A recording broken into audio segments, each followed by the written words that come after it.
हम आपके लिए लेकर आए हैं एक नई कंप्यूटर क्लासेस जिसका नाम है वर्डपैड। वर्डपैड एप्लीकेशन नोटपैड से थोड़ी सी हाई है, बाकी उसकी जो एप्लीकेशन टूल हैं वो सब सेम है, नोटपैड से मिलता जुलता। वर्डपैड में क्या होता है दोस्तों, वर्डपैड में आपका नोटपैड और एमएस पेंट थोड़ा दोनों का मिक्सचर है, थोड़ा कुछ उसमें एक्सेल के भी कुछ पॉइंट है, लेकिन उनके बारे में हम जब पढ़ेंगे जब उनका नंबर आएगा। ठीक है दोस्तों, अब सबसे पहले हम सीखेंगे कि वर्डपैड को ओपन कैसे किया जाता है। इससे पहले हमारी पुरानी क्लास में मैंने आपको बताया था कि नोटपैड को ओपन करने के लिए क्या करेंगे कि एक रन कमांड ओपन करेंगे जिसकी शॉर्टकट की है Windows+R। तो ऐसे ही वर्डपैड को ओपन करने के लिए हमारे पास वही चीज़ है कि पहले रन कमांड की शॉर्टकट की Windows+R को प्रेस करें और यहाँ पे टाइप करें वर्डपैड। ठीक है दोस्तों, और उसके बाद ओके, ये आपकी वर्डपैड ओपन हो गया। इसमें वही चीज़ें हैं लगभग जो आपके नोटपैड में था कि ऊपर वाली जो बार है वो आपकी कहलाती है टाइटल बार। ठीक है दोस्तों, और ये आपकी क्विक एक्सेस बार, ठीक है, ये क्विक टूल बार, और उसके बाद आती है आपकी मेन्यू बार। ठीक है दोस्तों, और ये आपके होते हैं रूलर, ठीक है, कि आपका पेज कहाँ तक लेंथ है उसकी, सेंटीमीटर, इंचेस पढ़ाते जाएंगे तो वैसे वैसे आपको वर्डपैड के बारे में जानकारी मिलती जाएगी। ठीक है, नीचे वाली बार आपकी वैसे ही जैसे नोटपैड में थी। स्टेटस बार ये वही है, इसमें एक साइड में है आपके राइट हैंड साइड ये जूम है, यानी पेज को अगर आपको जूम आउट जूम इन करना है तो यहाँ से आप पेज को जूम और कर सकते हो। ठीक है दोस्तों, इसके बाद यहाँ पर आपके सबसे नीचे होती है टास्क बार, जो कि मैंने आपको बताया हुआ है। ठीक है, अब देखो, इससे पहले मैंने आपको नोटपैड में ये बताया था कि फाइल मेन्यू में आपके new, open, save as, print, page, setup, ठीक है, ये सब सेम है जैसे आपके नोटपैड में था। ठीक है, जिन्होंने मेरी पुरानी क्लासेस नहीं देखी हैं वो जाके मेरी पुरानी क्लासेस देखें, क्योंकि मैंने उनमें ये सब चीज़ें इसके बारे में बता रखा है। न्यू क्या काम करता है, ओपन क्या काम करता है, सेव क्या काम करता है, सेव एज और प्रिंट और पेज सेटअप। ठीक है, और पेज सेटअप में एक नई चीज़ ये है कि इसमें यहाँ पे नीचे एक आता है प्रिंट पेज नंबर, यानी कि आपका जो पेज है उसमें पेज नंबर प्रिंट होके आए, तो यहाँ पर चेक मार्क लगा दो और आपके पेज के नीचे पेज नंबर प्रिंट होके आएंगे। ठीक है, बाकी सब सेम है जैसे कि आपके नोटपैड में था। ठीक है दोस्तों, अब चलते हैं आगे। इसमें देखो, पहला ऑप्शन जो आपके क्लिपबोर्ड में था वो आता है पेस्ट, कट, कॉपी, जो कि मैंने आपको पहले ही नोटपैड में बता चुका हूँ। इसके लिए आप मेरी पुरानी क्लासेस देखें, उसका लिंक मैं डिस्क्रिप्शन में दे दूँगा। ठीक है, सेम वही है, मैं इसमें ज़्यादा टाइम नहीं बिगाड़ूंगा क्योंकि ये चीज़ मैंने आपको पहले बता दी है। ठीक है, अब चलते हैं, इसके आगे आता है फ़ॉन्ट। फ़ॉन्ट क्या काम करता है, वैसे तो फ़ॉन्ट आपकी नोटपैड में था, लेकिन इसमें कुछ नई चीज़ें हैं जैसे कि ये स्ट्राइक थ्रू, ठीक है, और आपके ये साइज ग्रो अप, ठीक है, यहाँ पर ये आपके स्क्रीन फॉन्ट के नाम से है। ठीक है, तो कुछ चीज़ आपके ऐसी हैं जो मैं आपको बताना चाहूँगा। देखो दोस्तों, इसमें आपको नोटपैड से मिलते जुलते कुछ एप्लीकेशंस मिलेंगे जैसे कि बोल्ड, इटैलिक, फॉन्ट साइज। ठीक है, इसमें अधिकतर कुछ एक्स्ट्रा ही है, नोटपैड से कुछ एक्स्ट्रा है, जैसे कि थोड़े से के लिए आपके इसमें टेक्स्ट कलर है, ठीक है, हाइलाइटर है टेक्स्ट, ठीक है, स्ट्राइक थ्रू है, सब स्क्रिप्ट है, सुपर स्क्रिप्ट है, ठीक है, कुछ एमएस पेंट के बारे में भी है। ठीक है, अब इन चीज़ों के लिए हम वर्डपैड को पढ़ेंगे। ठीक है दोस्तों, अब क्या है कि आपको मैंने बताया ही था कि नोटपैड का एक्सटेंशन कोड, जो फाइल के एक्सटेंशन नेम है वो था .txt। ठीक है, ऐसे ही वर्डपैड की फाइल का एक्सटेंशन नेम होता है .rtf। ठीक है, जिसका मतलब होता है रिच टेक्स्ट फॉर्मेट। ठीक है, .rtf जो कि वर्डपैड का एक्सटेंशन फाइल नेम है। यानी जो भी इसमें फाइल बनेगी उसकी फाइल का जो एक्सटेंशन नेम होगा वो .rtf होगा। आज हम पढ़ेंगे फ़ॉन्ट के साइज़ को कैसे चेंज करते हैं, बोल्ड करते हैं, इटैलिक करते हैं, कैसे अंडरलाइन लगाते हैं। ठीक है, तो इसके लिए हमने एक टेक्स्ट फाइल को लिया है।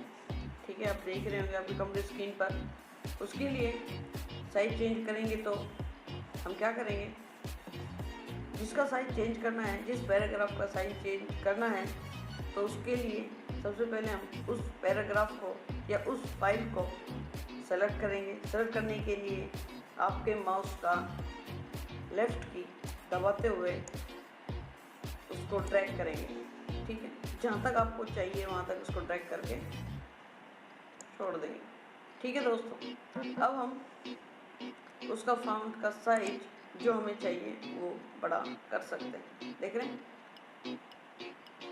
ठीक है दोस्तों, ऐसे हम उस फ़ॉन्ट का साइज चेंज कर सकते हैं। ठीक है,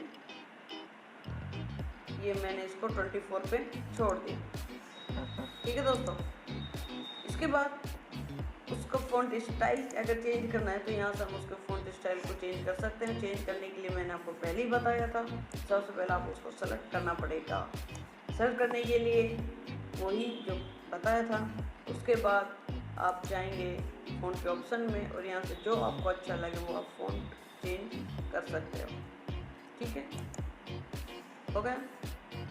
इसको अगर बोल्ड करना है तो आप इसको बोल्ड कर सकते हो। इटैलिक करना है तो इटैलिक कर सकते हो। ठीक है, इसमें एक नया ऑप्शन आता है अंडरलाइन। अगर आपको अपनी लाइन के नीचे अंडरलाइन ड्रॉ करनी है तो आप अंडरलाइन ड्रॉ भी कर सकते हो। ये देखें, ठीक है, अंडरलाइन ड्रॉ हो चुकी है।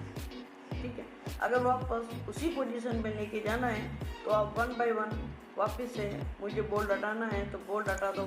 ठीक है, अंडरलाइन हटानी है तो अंडरलाइन पे क्लिक कर दो उसको सेलेक्ट करने के बाद। ठीक है, उसके बाद इटैलिक हटाना है तो इटैलिक हटा दो। ठीक है, ऐसे हो जाएगा, लेकिन उसके लिए आपको सबसे पहले सेलेक्ट करना पड़ेगा। ठीक है, उससे पहले नहीं होगा। ठीक है दोस्तों, अगर दोस्तों आपको आपके पैराग्राफ की लाइन के बिल्कुल बीचों बीच अगर लाइन चाहिए, यानी कि आपका जो मैटर लिखा हुआ है उस मैटर के बीचों बीच लाइन चाहिए, तो मैं स्ट्राइक थ्रू का यूज़ करूँगा।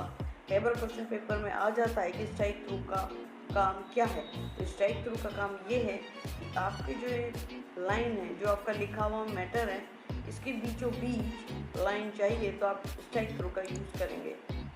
ठीक है, तो इससे क्या होगा कि आपके जो मैटर लिखा हुआ है, जो ऑब्जेक्ट है आपका, उसके बीचों बीच एक लाइन आ जाएगी जो आप अपनी कंप्यूटर स्क्रीन पर देख रहे हैं। ठीक है, अगर इस हटाना है इसे तो आप इसे उस पर क्लिक करते हैं। ठीक है, तो ये आपका स्ट्राइक आपको थ्रू है।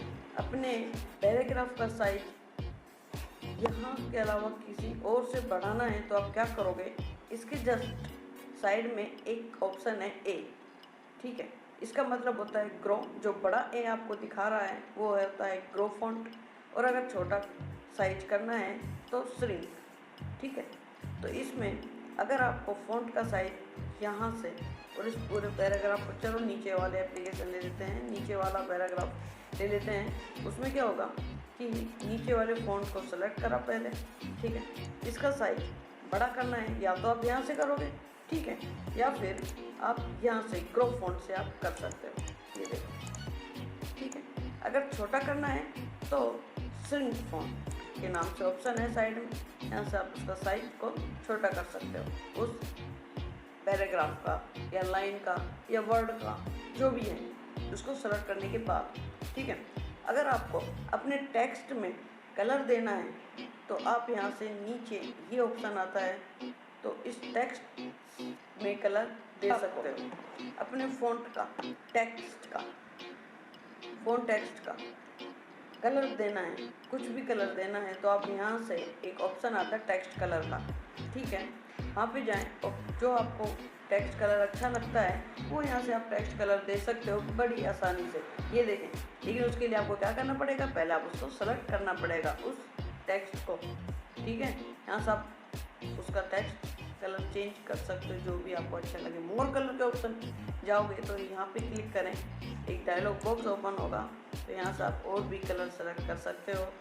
डिफाइन कस्टम कलर, यहाँ से भी आप उसका साइज कलर चेंज कर सकते हो, जो भी आपको अच्छा लगे। यहाँ से टेक्स्ट कलर को थोड़ा डार्क करना है, लाइट करना है, तो उसको ऊपर नीचे आप सरका सकते हो। जो कलर यहाँ पर आएगा इस सर्कल में, ठीक है, तो वो ही कलर आपको होगा, ये यहाँ पर हुआ, और ये कलर आप दे सकते हो। ठीक है, अगर आपको इसके पीछे का बैकग्राउंड या इसको हाईलाइट करना है किसी टेक्स्ट को, जैसे मार्केट में हाईलाइटर आता है, वैसे ही आपको टेक्स्ट में हाईलाइटर करना है, किसी टेक्स्ट को मोस्ट दिखाना है, तो आप सबसे पहले उस टेक्स्ट को सेलेक्ट करोगे। ठीक है, उसके बाद हाईलाइटर के ऑप्शन पे जाके यहाँ से उसको आप हाईलाइट कर सकते हो। ठीक है, बड़ी आसानी से कर सकते हो, कोई ज़्यादा उसमें कोई प्रॉब्लम नहीं है। ठीक है दोस्तों, देखो दोस्तों, आपकी कंप्यूटर स्क्रीन पे दो चीज़ें लिखी हुई हैं। एक है H2O, जो आप जानते हो कि जल का साइंटिफिक नाम है, और एक है 4 की पावर 5। अब ये मैंने कैसे लिखा वो देखते हैं। आपके फ़ॉन्ट के डायलॉग बॉक्स में दो चीज़ें हैं, एक है सबस्क्रिप्ट और एक है सुपरस्क्रिप्ट। सबस्क्रिप्ट से क्या होता है, आपका जो लिखा हुआ ये 2 है ये आ जाता है नीचे, और सबस्क्रिप्ट से क्या होता है कि आपके जो 5 है ये लिखा हुआ है ऊपर, ये आ जाएगा ऊपर। ठीक है, वो देखते हैं कैसे। सबसे पहले आप लिखोगे H2O, लिख दिया। अब जिसको आपको नीचे ले जाना है उसके लिए आप उसको सेलेक्ट करोगे और सबस्क्रिप्ट पे क्लिक कर दोगे, वो आ जाएगा नीचे। ऐसे ही सुपरस्क्रिप्ट का यूज़ करेंगे। 4 5 लिख दिया, पहले 5 को कर लिया सेलेक्ट, और अब सुपरस्क्रिप्ट का यूज़ कर लेंगे। ठीक है, पेपर क्वेश्चन पेपर में पूछा जाता है ये एग्जाम्पल देके कि इनमें से कौन सा सुपरस्क्रिप्ट है, तो ये आपका ऑप्शन रहेगा सुपरस्क्रिप्ट x की पावर 2। ठीक है, ध्यान रखें, सुपर का मतलब ऊपर, तो जो नीचे है वो आ जाएगा सबस्क्रिप्ट। आप पैराग्राफ बना सकते हैं। ठीक है, वो देखें कैसे। उसके लिए यहाँ पे देखो दो एप्लीकेशंस दे रखी है, एक है डिक्रीज इंडेंट और एक है इंक्रीज इंडेंट। इसमें ये जो रूलर बार आपको दिखाई दे रहा है, इनका रोल मेन हो जाता है। जैसे कि अगर मुझे सिर्फ पहले वाली लाइन को मूव कराना है, तो आप क्या करेंगे, कर्सर को यहाँ पर ले जाके छोड़ देंगे, और उसके बाद ये जो रूलर बार है इसके टॉप पर ये जो दिखाई दे रहा है आपको, इसको आप मूव कराएंगे, तो सिर्फ आपकी पहली लाइन ही मूव करेगी, उसके बाद के नीचे की नहीं। ठीक है, वापस उसी पोजीशन पे आप ले आओगे इसको, तो वापस कर्सर वहीं पर आ जाएगा और लाइन भी आपकी वहीं आ जाएगी। ठीक है, अगर आपको पूरा पैराग्राफ ही मूव कराना है तो ये ऑप्शन आता है इंक्रीज इंडेंट का। तो यहाँ देखें, इसको क्लिक करने के साथ ही ये पूरा पैराग्राफ मूव करता है आपके राइट हैंड साइड की ओर। वापस लेके आना है तो डिक्रीज इंडेंट का यूज़ करेंगे, और क्लिक करने के बाद ये पैराग्राफ आपके लेफ्ट हैंड साइड की ओर मूव करता है। तो ये काम होता है इस इंक्रीज और डिक्रीज इंडेंट का। अगर आपका जो कर्सर है उसके नीचे वाली लाइन को मूव करवाना है, तो आप नीचे वाला जो ये सिंबल है इसका यूज़ करेंगे। तो यहाँ देखते हैं, सॉरी, ठीक है, तो जो आपका फर्स्ट लाइन है जहाँ पर कर्सर है उसके बाद का नीचे का जो पैराग्राफ है वो मूव करेगा। ठीक है, वापस लाने के लिए उसको वापस वहीं से पाएंगे जहाँ पर ये था। ठीक है, तो आपका पैराग्राफ जैसे पहले था उसी पोजीशन में आ जाएगा। अब चलते हैं ये बुलेट या स्टार्ट ए लिस्ट का लगाना कि इसको कैसे लगाया जाता है। इसको लगाने के लिए आप क्या करोगे, सबसे पहले आप पैराग्राफ को सेलेक्ट करोगे। आपके कितने पैराग्राफ हैं, जितने भी हैं उसको सेलेक्ट कर लो। ठीक है, क्योंकि ये जो काम करेगा वो पैराग्राफ पे काम करेगा, ठीक है, ना कि लाइन पर। तो पैराग्राफ पे काम करवाने के लिए उसको सेलेक्ट करोगे, और यहाँ पर जो आपके काफ़ी सारे ऑप्शन दे रखे हैं उनमें से कोई सा भी आप उसको सेलेक्ट कर सकते हो। ठीक है, और वही आपको यहाँ पर आ जाएगा। ठीक है, वापस से एक ऑप्शन आता है लाइन स्पेस। आपकी जो ये लिखी हुई लाइन है उनके बीच में कितना स्पेस देना है, उसके लिए आप यूज़ करोगे लाइन स्पेस का। उसके लिए आपको वही काम सबसे पहले आप उसको सेलेक्ट करोगे। तो सेलेक्ट करने का ऑप्शन यहाँ देखो, या तो आप सेलेक्ट ऑल पे क्लिक करोगे, Ctrl+A इसकी शॉर्टकट की है, तो Ctrl+A को प्रेस करो और ये पूरा पैराग्राफ सेलेक्ट हो गया। उसके बाद लाइन स्पेस पे जाएं और जो आपको यहाँ पर स्पेस चाहिए दो लाइनों के बीच में, तो ये आप उसको सेलेक्ट करेंगे। तो देखो हर लाइन के बीच में स्पेस आ जाएगा। ठीक है दोस्तों, और आप वापस उसी पोजीशन पे लेकर आना है, तो जो पहले था डिफ़ॉल्ट साइज वहाँ पर जाके क्लिक कर दो।